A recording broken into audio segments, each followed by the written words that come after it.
नमस्कार मित्रों, हमारे YouTube चैनल बटरफ्लाई स्टडी में आप सभी का स्वागत है। कक्षा 8वीं के हिंदी विषय के दूसरी इकाई का 8वां पाठ साहित्य की सच्चाई। आज हम इस पाठ का अध्ययन करेंगे। इसके लेखक श्री जैनेन्द्र कुमार हैं। भाइयों, पहले लेखक परिचय करेंगे। जन्म इनका 1905 कौड़ियालगंज अलीगढ़ उत्तर प्रदेश। मृत्यु 1988 नई दिल्ली। परिचय। प्रेमचंदोत्तर उपन्यासकारों में जैनेन्द्र कुमार जी का विशेष स्थान है। आप हिंदी उपन्यास के इतिहास में मनोविश्लेषणात्मक परंपरा के प्रवर्तक के रूप में मान्य हैं। चरित्रों की प्रतिक्रियात्मक संभावनाओं के निर्देशक सूत्र का आश्रय लेकर आपके पात्र विकास को प्राप्त होते हैं। आपको 1971 में पद्म भूषण और 1977 में साहित्य अकादमी पुरस्कार से सम्मानित किया गया। प्रमुख कृतियां परख, त्यागपत्र, उपन्यास, फांसी, वातायन, नीलम देश की राजकन्या, जैनेन्द्र की कहानियां, कहानी संग्रह, जड़ की बात, पूर्वोदय, निबंध संग्रह, मंदालिनी, प्रेम में भगवान, पाप और प्रकाश, अनुदित ग्रंथ, तपोभूमि, सहलेखन, साहित्य, चयन आदि। गद्य संबंधी प्रस्तुत भाषण में श्री जैनेन्द्र जी ने साहित्य के संबंध में अपने विचार व्यक्त किए हैं। आपने यहाँ साहित्य और विज्ञान की तुलना करते हुए साहित्य की सच्चाई बताई है। आइए पाठ की शुरुआत करते हैं। भाइयों, मेरी उम्र ज़्यादा नहीं है, पढ़ा भी ज़्यादा नहीं हूँ। साहित्य शास्त्र तो बिल्कुल नहीं पढ़ा हूँ, फिर भी लिखने तो लगा। इसका श्रेय परिस्थितियों को समझिए। यूँ अधिकार मेरा क्या है, लिखने लगा तो लेखक भी माने जाने लगा। और आज वह दिन है कि आप विद्वान लोग भी आज्ञा देते हैं कि मैं आपके सामने खड़े होकर बोल पड़ूं। आप लोगों द्वारा जब मैं लेखक मान लिया गया और मेरा लिखा गया कुछ भी छपने में भी आया, तब मैं अपने साहित्यिक होने के इनकार करने का हक छीना बैठा। लेकिन अपनी अबोधता तो भी जतला सकता ही हूँ। वह मेरी अबोधता निबिड़ है। साहित्य के कोई भी नियम मुझे नहीं लगे हैं। साहित्य को शास्त्र के रूप में मैं देख ही नहीं पाता हूँ, पर शास्त्र बिना जाने मैं साहित्यिक हो गया हूँ, ऐसा आप लोग कहते हैं। अब मुझे कहना है कि साहित्य शास्त्र को बिना जाने भी साहित्यिक बना जा सकता है और शायद अच्छा साहित्यिक भी हुआ जा सकता है। इसमें साहित्य शास्त्र की अवज्ञा नहीं है, साहित्य के तत्व की प्रतिष्ठा नहीं है। साहित्यिक यदि मैं हूँ तो इसका मतलब मैंने अपने हक में कभी भी यह नहीं पाया कि मैं आदमी कुछ विशिष्ट हूँ। इंसानियत मेरा सदा की भांति अब भी धर्म है। सच्चा खरा आदमी बनने की जिम्मेदारी से मैं बच नहीं सकता। अगर साहित्य की राह मैंने ली है, तब तो भाव की सच्चाई और बात की मिठास और खरेपन का ध्यान रखना, और इसी प्रकार सर्वसामान्य धर्म मेरा और भी अन्य धर्म हो जाता है। इस दृष्टि से मैं आज अनुभव करता हूँ कि साहित्य के लिए वही नियम है जो जीवन के लिए हैं। मेरी समझ में नहीं आता कि जैसा मुझे दुनिया में रहना चाहिए, वैसा साहित्य में भी क्यों न रहना चाहिए। जितनी मेरे शब्दों से मेरे मन की लगन है, उतना ही तो उसमें जोर होगा। जिंदगी ही में नहीं तो शब्दों में जोर आएगा कहाँ से। अपने जीवन की एक कठिनाई मैं आपके सामने रख दूँ। आँख खोलकर जब दुनिया देखता हूँ तो बड़ी विषमता दिखाई देती है। राजा हैं और रंक हैं, पहाड़ हैं और शिशु हैं, दुख हैं और सुख हैं। यह विषमता देखकर बुद्धि चकरा जाती है। इस विषमता में क्या संगति है, क्या अर्थ है? वैषम्य अपने आप में तो सत्य नहीं हो सकता। विषमता तो ऊपरी ही हो सकती है। दुनिया में जो कुछ हो रहा है उसके भीतर यदि मैं उद्देश्य की, अर्थ की झांकी न ले सकूं, तो क्या वह सब कुछ पागलपन न मालूम हो? सब अपना अपना अहंकार लिए हुए दुनिया में अटकते फिर रहे हैं। इसमें क्या मतलब है? मैं सच कहता हूँ कि इसे देखकर मेरा सिर चकरा जाता है। क्या यह चांद क्या है? आसमान में ये तारे क्या हैं? आदमी क्यों यहाँ से वहाँ भागता फिर रहा है? वह क्या खोज रहा है? क्या ये सब निरे जंजाल ही हैं, भ्रमजाल ही हैं? क्या यह समस्त चक्र निरर्थक है? इसे जंजाल माने, निरर्थक माने तो जिएंगे किस विश्वास के बल पर? अंधविश्वास पर निर्भर रहना तो जीना दुभर हो जाएगा। जब बहुत आंखें खोलकर और बहुतेरा उन्हें फाड़कर जगत को समझने का प्रयास करता हूँ, तब बुद्धि त्रस्त हो जाती है। मैं विफलता में डूब जाता हूँ। अरे श्रद्धाहीन बुद्धि तो बंध्या है, उससे कुछ फल नहीं मिलता। वह तो लंगड़ी है, हमें कुछ दूर भी नहीं ले जाती। बुद्धि से विज्ञान खड़े होते हैं। हम वस्तु का विश्लेषण करके उसकी व्याख्या करके अणु तक पहुँचते हैं। फिर बुद्धि वहाँ अणु के साथ टकराती रहती है। अंत में समझ में क्या आता है? अणु बस अणु बना रहता है, थियरी बस थियरी बनी रहती है। जान पड़ता है कि न अणु की थियरी सत्य है और न कोई और थियरी अंतिम हो सकती है। सदा की भांति विराट अज्ञेय हमें अपनी शून्यता में समाये रहता है और हम भौचक रहते हैं।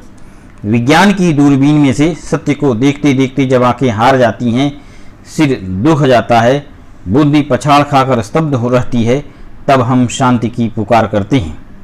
तब हम श्रद्धा की आवश्यकता अनुभव करते हैं। हम चैन के लिए, रस के लिए विकल होते हैं।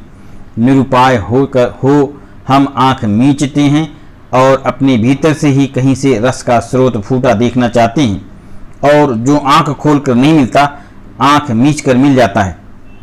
बुद्धिमान जो नहीं पाते, बच्चे बच्चे बनकर क्या उसे ही नहीं पा लेते हैं। मैं एक बार जंगल में भटक गया। जंगल तो जंगल था, भटक गया तो राह फिर कैसे मिले। वहाँ तो चारों ओर पेड़ ही पेड़ थे, जिनकी गिनती नहीं, जिन्हें एक दूसरे से चिन्हने का उपाय नहीं। घंटे के घंटे भटकते हो गए और मैं अधिकाधिक मूढ़ होता चला गया। तब मैं हार कर एक जगह जा बैठा और वहाँ बैठा जहाँ आंखें मीचकर अपने भीतर ही से राह खोजने लगा। आजकल नए विचारों की लहर दौड़ रही है। मैं आपको अपनी असमर्थता बतला दूं कि मैं उन लहरों पर बहना नहीं जानता। लहरों पर लहराने में सुख होता है, पर वह सुख मेरे नसीब में नहीं है। हमारे मानव समाज की बात सही कही जाती है। मानव समाज टुकड़ों में बंटा है। उन टुकड़ों को राष्ट्र कहते हैं, वर्ग कहते हैं, संप्रदाय कहते हैं। उन या वैसे अन्य खंडों में खंडित बनाकर हम उस मानव समुदाय को समझते हैं, पर असल में ऐसी कोई फांकी नहीं है। ये फांके तो हम अपनी बुद्धि के सहारे के लिए कल्पित करते हैं। मानव समाज का यह विभाजन हमारी बुद्धि हमें प्रकार प्रकार से सुझाती है। एक प्रकार का विभाजन अति स्वीकृत हो चला है।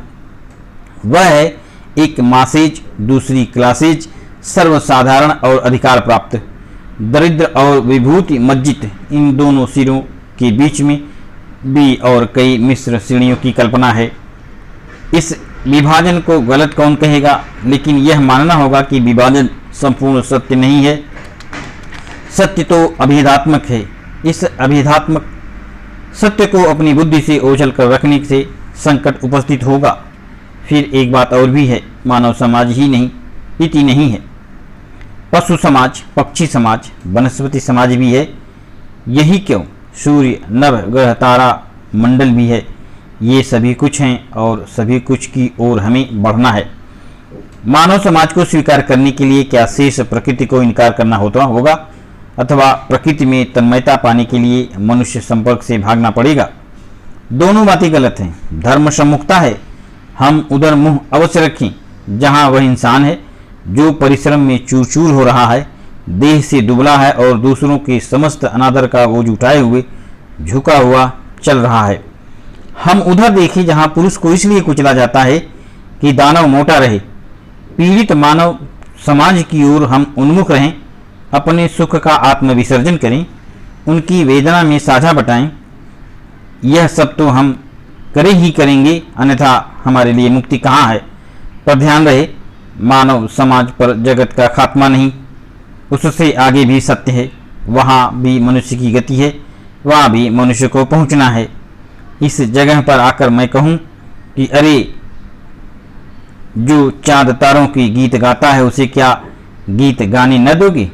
उन गीतों में संसार की गर्भ से ली गई वेदना और को अपने मन के साथ घनिष्ठ करके वह गायक गीत की राह मुफ्त वार दे रहा है।